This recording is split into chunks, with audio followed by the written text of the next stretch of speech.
Bo'lay desang mustaqil, kvartirani ikkita qil. Mana bugungi manzilimiz Dvadvada joylashgan. Ajoyib lokatsiyadan sizlar uchun bir xonali ikkinchi etajdan kvartira topib qo'ydik. Arentriga keladigan bo'lsak, bu yoq tarafimiz Delfin, bu yoq tarafimiz 18-maktab, bozorga esa 7 daqiqalik yo'l. Qanunda birgalikda kirib ko'ramiz. Ketdik. Mana azizlarim, xonadonimizga kirib oldik. Ko'rib turganingizdek, prixoshka qismi remontlari yaxshi holatda. Bu kvartiramiz bir xona bo'lishiga qaramasdan tualet, vannalari alohida joylashgan. Ko'rib turganingizdek.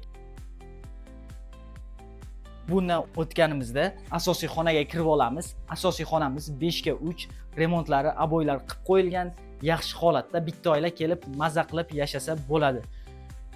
Bu yoqda oshxona qismimiz shinamgina, kichkinagina, chiroyli holatda. Bu yoqdan o'tamiz. Balkon qismiga o'tib olamiz. Balkonimiz 6 ga 1,5 ga joylashgan. Ozgina ta'mirtalab olgan odam o'zi xohlagandek chiroyli holatga keltirib ta'mirlab olsa bo'ladi. Mana azizlarim, xonadonimizni ko'rib chiqdik. Remontlari o'rtacha holatda, bitta oila kelib maza qilib yashaydigan holatda.